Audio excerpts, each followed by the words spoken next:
Muy bien. El día de hoy vamos a hablar sobre la enfermedad aterosclerótica carotidia. Nosotros somos Andrea Valles Flores y mi persona, Luis Ricardo Perdomo Marín. Bueno, entonces primero que todo, vamos a definir qué es la enfermedad aterosclerótica carotidia. Básicamente es una enfermedad en donde se van a formar placas, tanto de colesterol como de calcio, en la arteria carótida interna, para ser más específicos, en sus porciones extracraneanas. Para considerarla como tal enfermedad aterosclerótica carotidia, tiene que ser igual o mayor del lumen de la arteria. Por otra parte, vamos a tener que, como consecuencias clínicas, la enfermedad aterosclerótica carotidia va a tener el accidente isquémico transitorio, por sus siglas A y T, y el accidente cerebrovascular, que ya lo vamos a profundizar más adelante.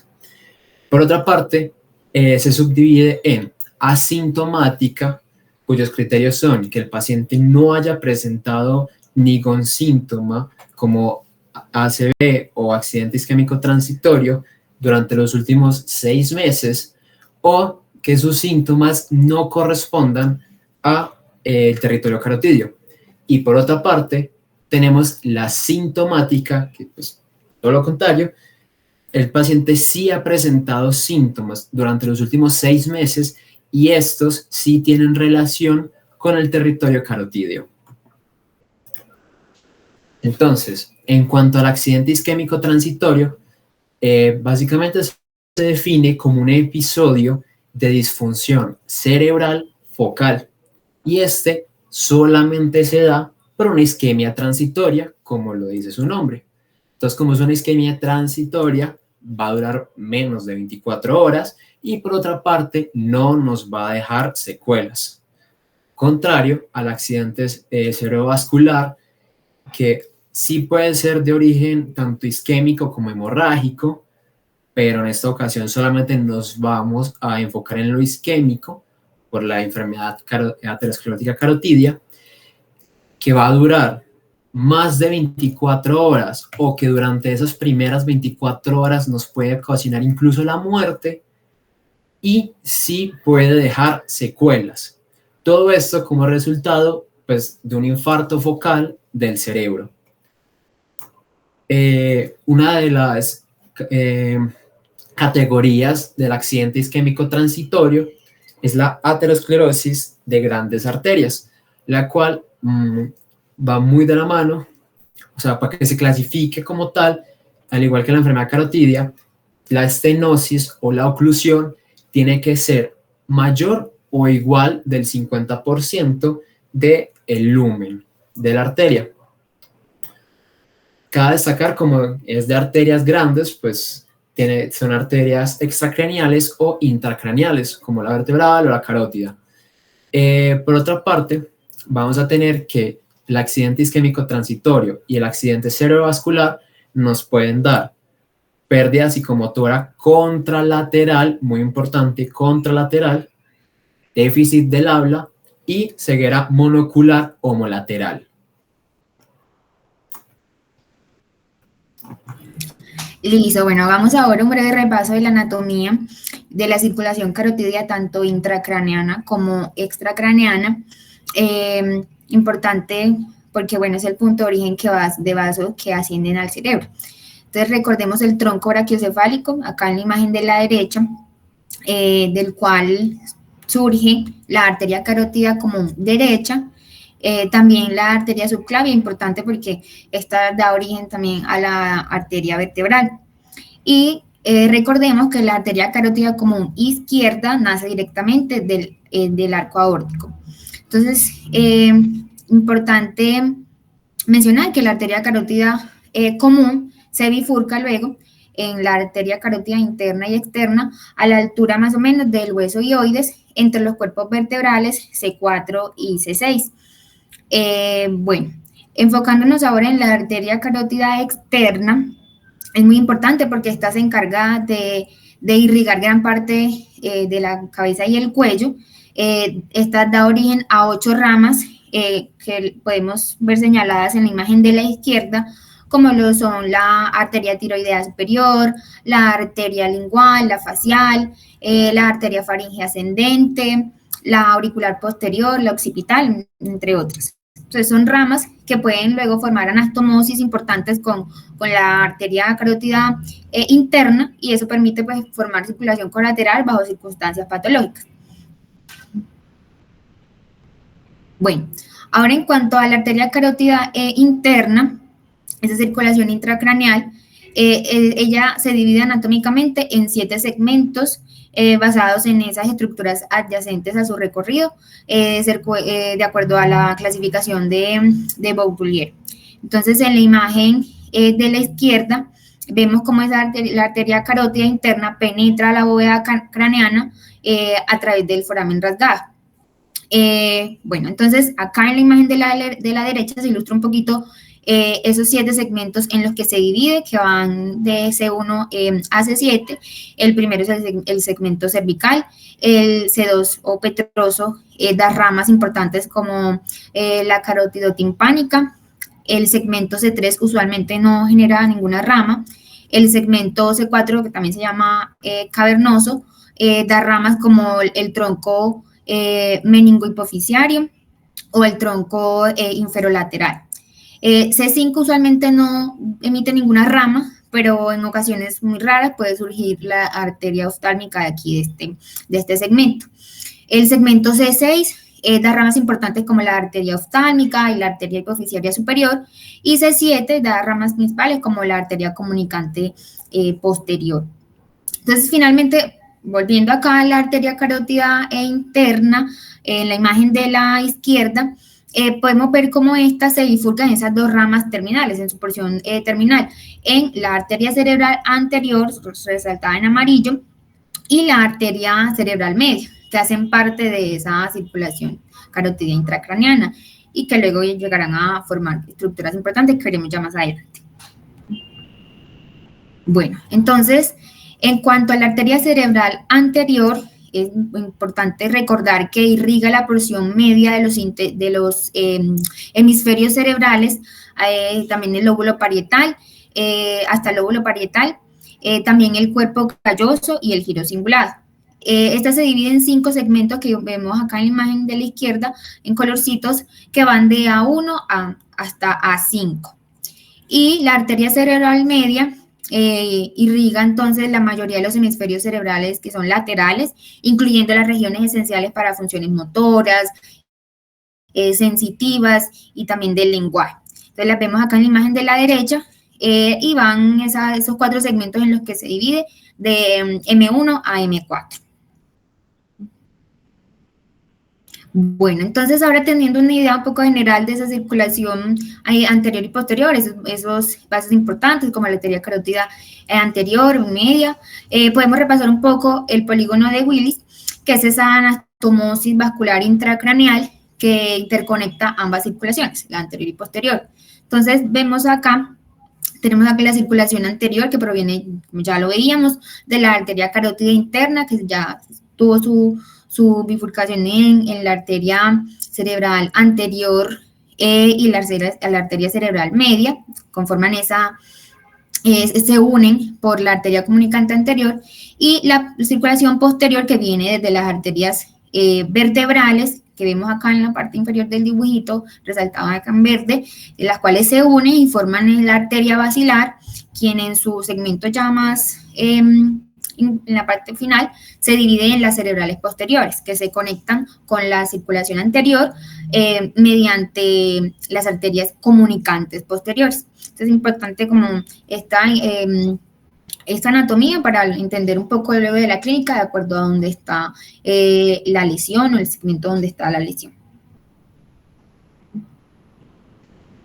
Bueno, entonces pasemos ahora a hablar un poco de la epidemiología de la enfermedad aterosclerótica carotidia. Para empezar, tengamos en cuenta entonces que es una causa importante de accidente cerebrovascular isquémico y también sigue siendo una de las causas principales de muerte y de discapacidad a nivel mundial. En cuanto a su prevalencia, esta aumenta con la edad, es mucho mayor en hombres y en la población general, alrededor del 1.5 al 2% de la población tiene una estenosis carotidia mayor del 50%. Y en personas que tienen edades mayores a 80 años, esta cifra puede alcanzar incluso desde un 7% en hombres y un 5% en mujeres. En cuanto a su importancia clínica, entonces se calcula que entre el 8 y el 12% de los pacientes que sufren una ACV presentan una estenosis carotidia ipsilateral bastante significativa. Entonces, a partir de estos datos podemos concluir que la enfermedad carotidia no constituye una causa muy frecuente de ACV, pero sí una causa importante y que además puede ser prevenible. Bueno, en cuanto a las tendencias, en los últimos años se ha identificado que ha disminuido la proporción de accidentes cerebrovasculares causados por aterosclerosis carotidia. Esto se atribuye a un mejor control de factores de riesgo con estatinas, el uso de antihipertensivos y la terapia antiplaquetaria en los pacientes que lo requieren. En contraste, se ha identificado que han aumentado los accidentes cerebrovasculares cardioembólicos. Y bueno, en cuanto a los factores de riesgo para desarrollar esta enfermedad, bueno, tenemos entonces el sexo masculino, el consumo de tabaco, la hipertensión, diabetes, dislipidemia o alguna otra enfermedad cardiovascular. Hay datos importantes como por ejemplo el tabaquismo.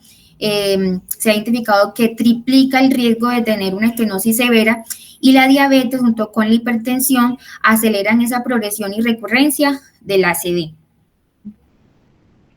Bueno, entonces hablando un poco sobre la imaginología y todos estos métodos diagnósticos importantes para establecer el diagnóstico de la enfermedad aterosclerótica carotidia, es muy importante conocerlo porque solamente nos permite la extensión y la severidad de la estenosis, sino que también nos ayuda a prevenir eventos cerebrovasculares. Entonces, recordemos unos conceptos importantes, como lo son la sensibilidad. Tengamos en cuenta que es esa capacidad de detectar correctamente personas enfermas, y la especificidad, hablando de pruebas, de ayudas diagnósticas, es esa capacidad de identificar correctamente a los sanos. Entonces, en esta patología buscamos pruebas con alta sensibilidad para no pasar por alto una estenosis y alta especificidad para evitar falsos positivos. Entonces, tenemos tres ayudas diagnósticas. Tenemos la ecografía dúplex, que es un estudio, que es el estudio de primera línea, es muy accesible, es barato, no tiene riesgos para el paciente y tiene una sensibilidad del 89% y una especificidad del 84% para estenosis.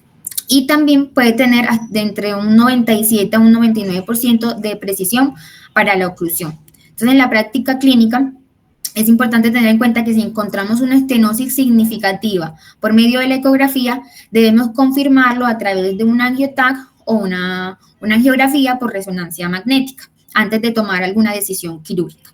Entonces, hablando un poco más de estas ayudas que le acabo de mencionar, la angiografía por tomografía computarizada, esta no solo nos permite evaluar la carótida, sino también el arco aórtico y la circulación intracraneal. Su sensibilidad es un poco menor, es entre un 75 a un 85%, pero tiene una alta especificidad que va de un 93% a un 96%.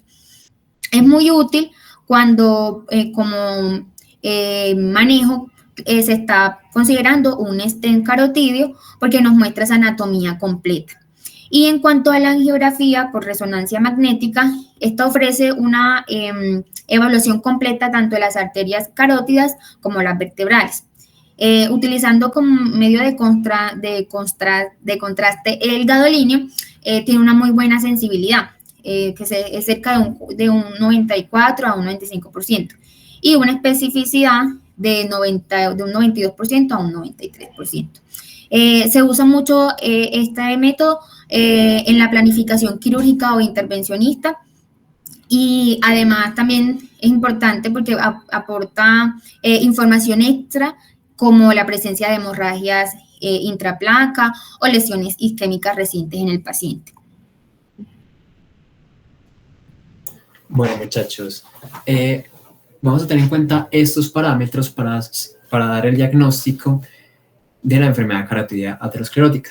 Entonces, uno de los parámetros más importantes va a ser el ICA-PSV, que básicamente es la proporción, mejor dicho, la velocidad con la que pasa el flujo a través de la arteria. Entonces, lo normal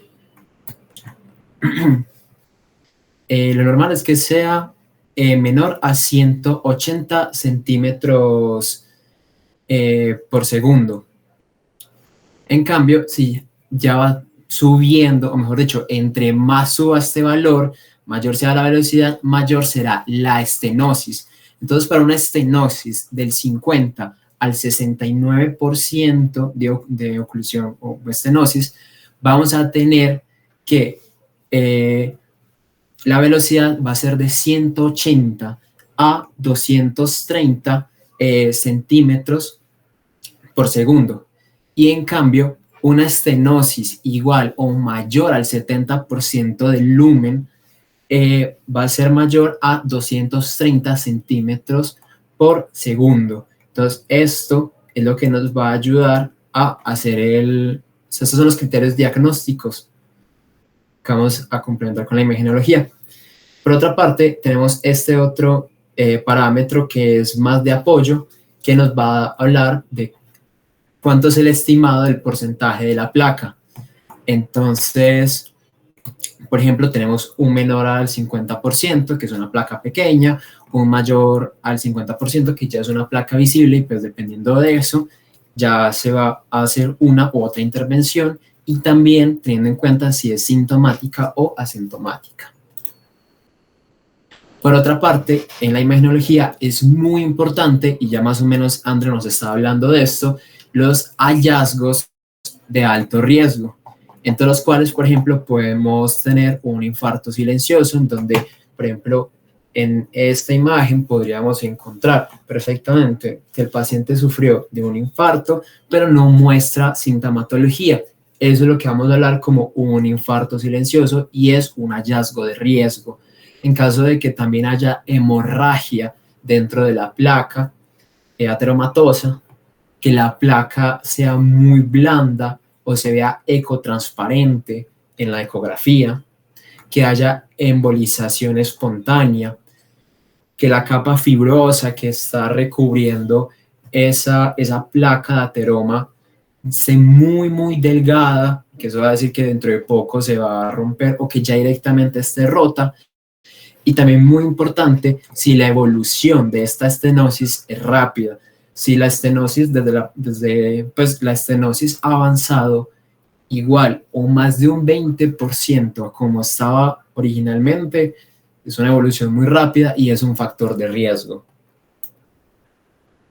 Por otra parte, ¿cómo se evalúa precisamente ese parámetro de qué tan grande es la placa? Bueno, vamos a tener dos métodos. Uno que es el NASET, que es propuesto por la medicina norteamericana, ¿cierto? Donde básicamente, como podemos ver en esta imagen de acá, van a tomar en la zona afectada, ¿cierto? Donde está la placa, esto acá sería la placa, van a tomar este diámetro N, que es básicamente el diámetro residual, lo que me está quedando de lumen libre, por decirlo así, por culpa de este ateroma. Este valor, este diámetro, lo voy a dividir por el diámetro que me dé el lumen en la arteria carótida distal. Eso lo multiplico por 100 y me da el grado de estenosis. Hay que tener en cuenta que este método NASET es el método predilecto, y pues por ejemplo ahorita que estamos hablando de si el 50, mayor del 50, menos del 50, mayor al 70, es este método el que es el que se tiene en cuenta para eso, es el predilecto. Por otra parte, vamos a tener los que proponen las guías europeas, que es el ECST, que básicamente también va a agarrar el diámetro residual de lo que nos queda del lumen, ¿cierto? Pero en vez de irnos hacia la carótida distal, en el mismo lugar de la afectación, vamos a intentar sacar el diámetro, ¿cierto?, estimado del vaso, como era originalmente. Entonces, igual, divido el diámetro residual, lo que tengo en este momento, lo que me queda, lo divido entre el diámetro estimado del vaso, lo multiplico por 100 y eso me da el grado de estenosis de la persona, de la arteria, perdón. Entonces, CST solamente solamente se emplea, solamente se indica cuando el bulbo carotidio está muy dilatado. Entonces, pues sí, el bulbo carotidio está dilatado, está más grandecito, realmente la placa de ateroma va a ser igual de grande, pero el lumen residual va a ser ligeramente mayor, entonces la estenosis total me va a dar menor.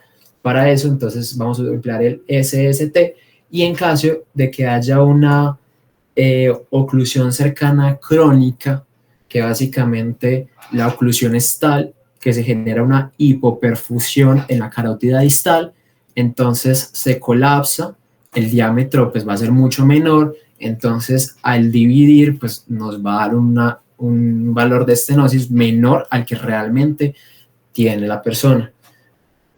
Entonces en estos dos casos, por eso es importante utilizar la SST en vez de la propuesta por la NASET. Bueno, ahora como tal vamos a hablar específicamente de la enfermedad carotidia asintomática. Ya lo hablábamos un poquito al principio, una estenosis carotidia, o sea, mayor al 50%, en donde el paciente no presenta síntomas que correspondan con el territorio carotidio, mucho menos tengan antecedentes de ACV, de AIT, pues de accidente, de isquemia transitoria, ni síntomas neurológicos en los últimos 6 meses. Si es asintomática, uno se preguntaría, bueno, ¿y por qué no hacemos un tamizaje como con muchas otras enfermedades que son silenciosas? ¿Qué pasa? Que la prevalencia en la población general es muy baja. Apenas un 2% de la población general tiene una enfermedad carotidia asintomática con una estenosis del 50%, y apenas un 0,5% de la población general va a tener una estenosis equivalente al 70% asintomática. Entonces, el tamizaje, lo ideal es no hacerlo a la población general, sino a la población de riesgo como tal. Entonces, aquí volvemos a repetir, las personas de edades muy avanzadas, especialmente los hombres, los fumadores, aquellos que tienen hipertensión arterial, diabetes mellitus, dislipidemia, enfermedad coronaria, enfermedad arterial periférica, o que ya tengan antecedentes de isquemia transitoria o ACV, de accidente cerebrovascular. Entonces, en el caso del manejo de la enfermedad carotidia, vamos a tener dos tipos de manejo. Uno que es la terapia médica óptima, ¿cierto? Que básicamente más que una intervención quirúrgica, se trata de un control directo de los factores de riesgo. Entonces, por ejemplo, en las medidas del estilo de vida, primero que todo, la dieta fundamental. Una dieta que esté rica en frutas, rica en verduras, después mediterránea mucho mejor, en granos enteros, frutos secos, legumbres, bajarla a todo lo que sea procesado, carnes procesadas, mecatos, azúcares, mucha sal. Por otra parte, ejercicio. Entonces, por ejemplo, 150 minutos a la semana de ejercicio moderado, o en caso de que pues, se haga un ejercicio intenso, que sean 75 minutos a la semana. El tabaquismo, muy importante, si podemos ayudar al paciente a dejar el tabaquismo, porque este aumenta la prevalencia más de un 70% de que le dé una enfermedad carotidia asintomática.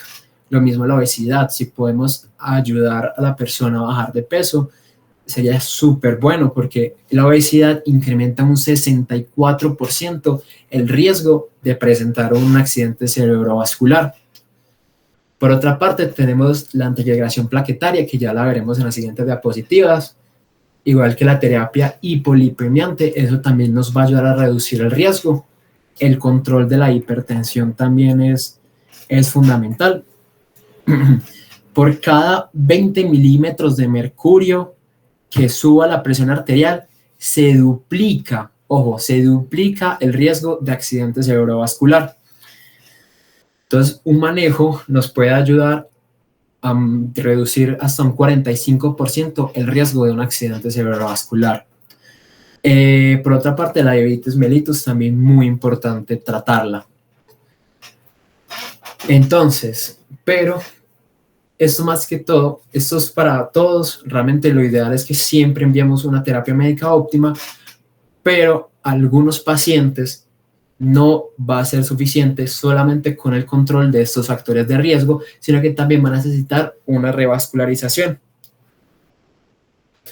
Entonces, por ejemplo, pacientes que tengan una estenosis del 60 al 99% confirmada por imagenología y que por otra parte tenga características de alto riesgo para accidente cerebrovascular, que ya los íbamos a mirar, pero igual ya los vamos a refrescar, y que tengan un riesgo perioperatorio menor al 3%, o sea que en los siguientes 30 días después de la operación tengan menos de 3% de probabilidad de sufrir un evento vascular, ¿cierto? Pues están recomendados, o mejor dicho, están indicados a revascularización. Entonces, por ejemplo, tiene que cumplir, además del 60% de estenosis, 1 o 2 de estos hallazgos de riesgo, es el infarto silencioso, la hemorragia entre placa, etc. Y este sí o sí se tiene que cumplir, un riesgo perioperatorio menor al 3%. Por otra parte,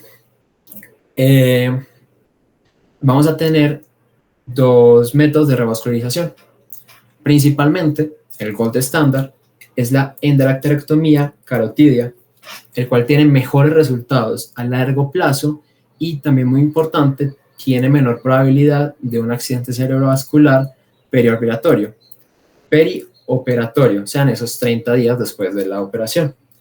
Y por otra parte, tenemos el stent, que realmente no es tan bueno a largo plazo y tiene más probabilidad de un accidente cerebrovascular, pero en caso de un paciente que tenga alto riesgo quirúrgico, para la endarterectomía, pues es la mejor opción. Entonces, en cuanto a las recomendaciones, en el caso de la terapia de la antiagregación plaquetaria, se recomienda suministrar aspirina de 75 a 325 miligramos por día. Y esto pues, nos puede ayudar a reducir hasta un 12% de los eventos vasculares graves, como el ACV.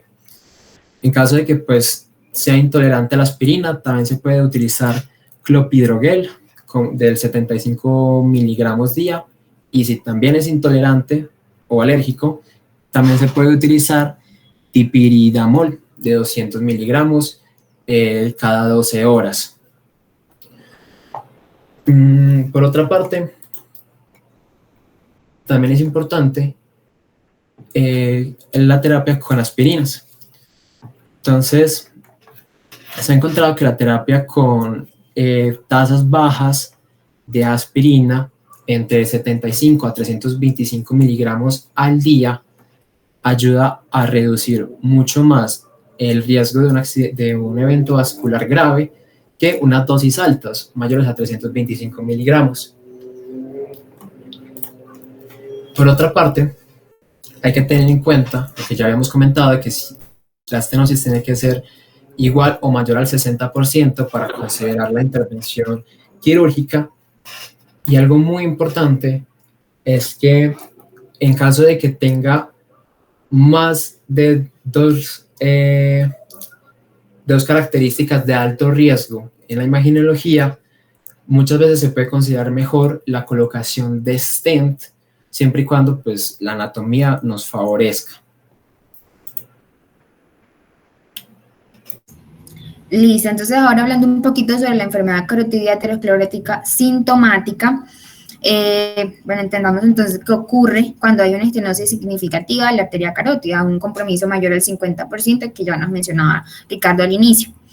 Va a tener el paciente entonces esos síntomas neurológicos que él ya mencionaba, como un accidente isquémico transitorio, un ictus. Importante considerar entonces que esos síntomas se consideran los ocurridos en los últimos 6 meses. Entonces, cuanto A los síntomas que puede llegar a presentar el paciente los podemos recordar acá con las 5S. Es una mnemotecnia por sus siglas en inglés, entonces serán debilidad en la cara, brazo, en la pierna, problemas en el habla, pérdida visual transitoria, alteraciones en el equilibrio. También pueden llegar a presentar cefaleas intensas. Bueno, entonces, en cuanto al manejo, lo primero y fundamental es la terapia óptima.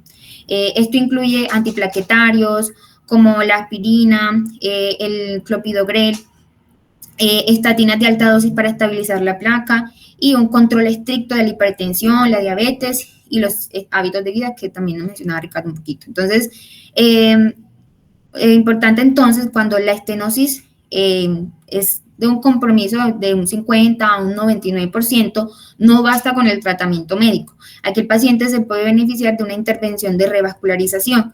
La técnica preferida es la endarterectomía carotidia, o sea, por sus siglas, sobre todo en pacientes mayores de 70 años, porque se ha demostrado que en ellos hay mejores resultados, o el stenting carotidio o CAST,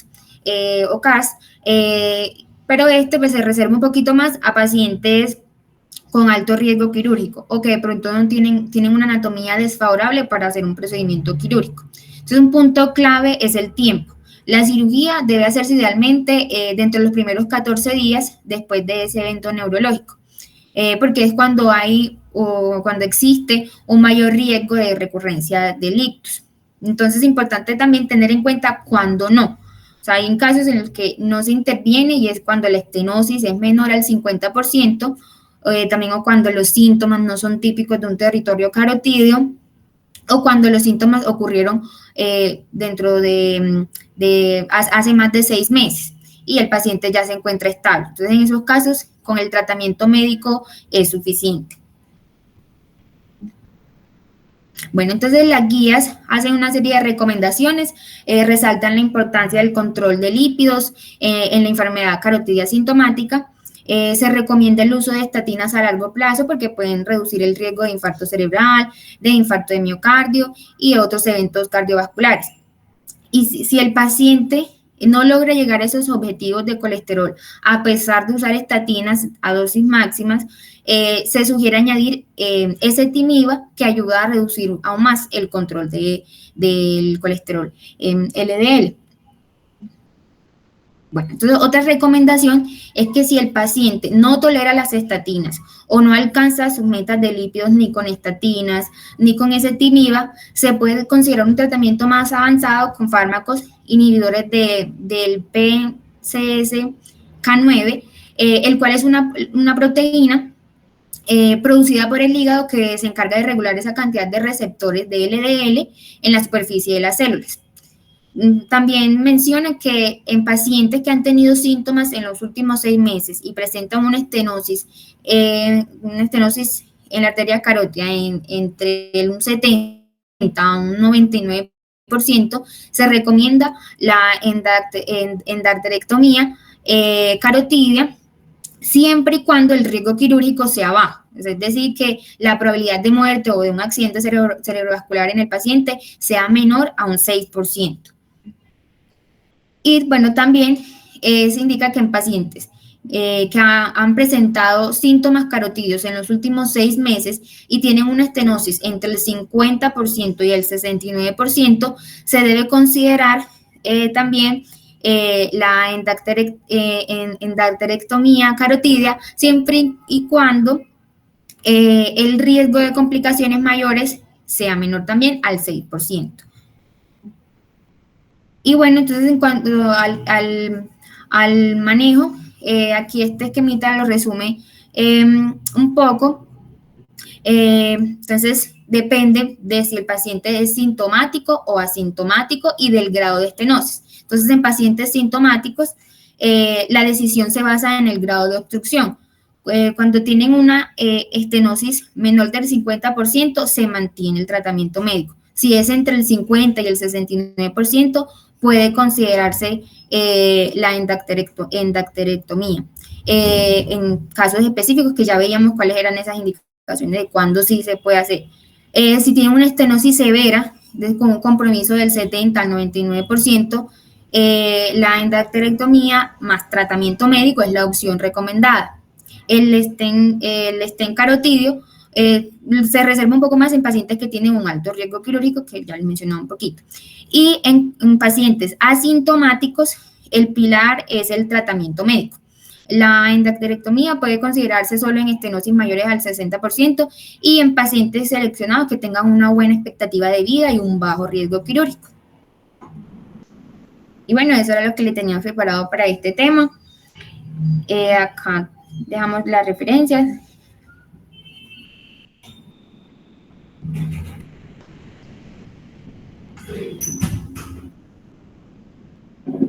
Bueno, ¿tiene de pronto alguna duda? Muchas gracias.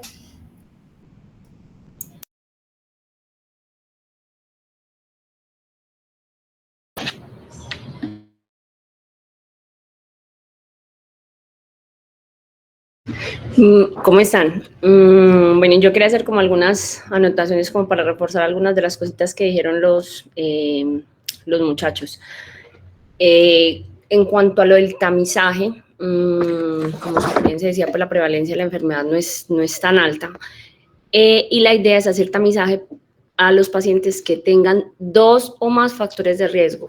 Y esos factores de riesgo específicos para considerar si se hace tamizaje o no son la hipertensión arterial, la hiperlipidemia, el tabaquismo, que ya haya un familiar que tenga, pues, haya presentado algún evento cerebrovascular o que se haya documentado una aterosclerosis temprana. Esos son los factores de riesgo que se tienen en cuenta para definir si se hace tamizaje o no, porque como lo vieron, pues los factores de riesgo son muchos, la edad, ser hombre, entonces son unos factores específicos que son los que les acabé de nombrar.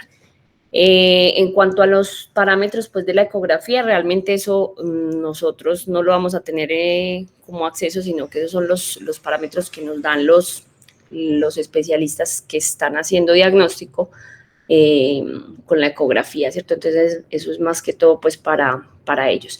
Y lo otro importante con los pacientes, pues, en general, es el tratamiento o el mejor manejo médico que se le debe aplicar a todos los pacientes, que va con cambios de estilo de vida, con las cosas que ya mencionó Ricardo, los antiagregantes plaquetarios a todos los pacientes. En estos casos, anticoagulantes como tal no están indicados, a menos que el paciente tenga otra indicación para estar anticoagulado.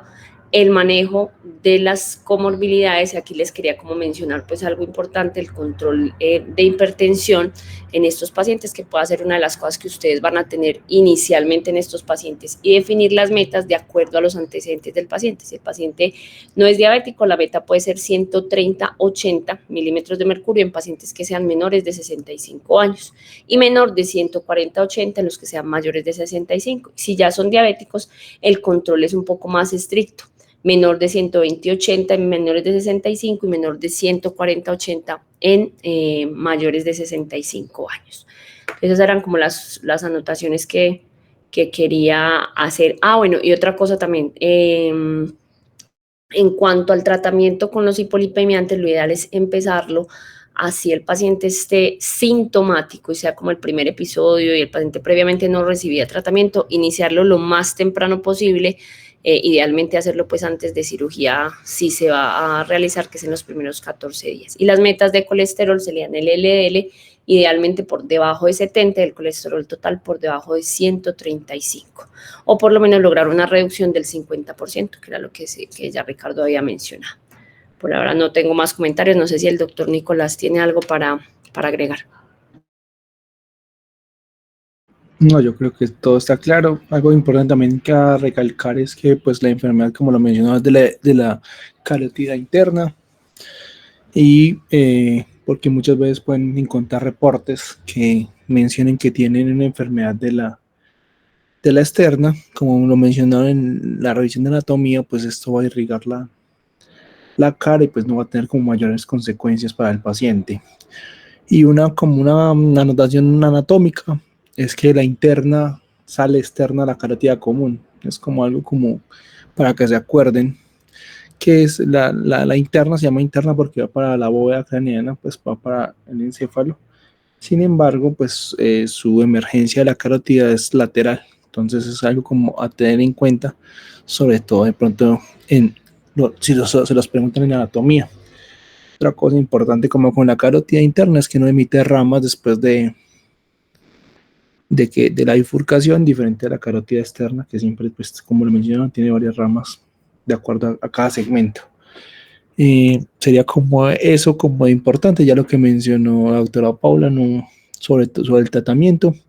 Ten en cuenta que usualmente estos pacientes, cuando tienen enfermedades sintomáticas, la ventana de manejo son 14 días. Se recomienda que el paciente sea manejado en ese tiempo, porque el riesgo de recurrencia del ACV es muy alto. Después de esos 14 días, el riesgo disminuye y pues una intervención quirúrgica pues también tiene riesgos. Por tanto, ya cuando han pasado los 14 días, como que se pierde el beneficio, más porque se igualan los riesgos. Tener eso presente. Hay una nueva, como una nueva tendencia a no hacer operaciones tempranas a estos pacientes. Se decía que pues entre más rápido se operan estos pacientes, pues menos riesgo de SB, pues porque a más tiempo más émbolos. Sin embargo, también se ha demostrado que cirugías hiperagudas, cuando digamos hiperagudas hablamos de menos de un día, o agudas menos de 2 días, aumentan la mortalidad. Inclusive hay series de casos en los cuales se recomienda que el paciente sea estabilizado y se pase o se operen 6 días después. Eso pues este umbral como en el manejo temprano todavía no está establecido, pero pues para que sepan que correcciones muy agudas entre las primeras 48 horas usualmente tienen peores desenlaces en los pacientes, ¿cierto? Usualmente lastimosamente la distribución geográfica que tenemos, usualmente estos pacientes después, no sé si lo saben, pero existe un estudio que se llama el TOAST, pero usualmente cuando hacemos ese estudio, que es como el estudio del cual definió las causas de SB, pues se determinaron qué prueba le debemos hacer a los pacientes para determinar cuál fue la causa, pero usualmente cuando el paciente llega, se le hace todo eso, pues usualmente ya llegan fuera de ventana del SB, y inclusive muchas veces también fuera de ventana para la intervención de la carótida, debido a las limitaciones geográficas y del sistema sanitario colombiano. No sé si tengan alguna pregunta.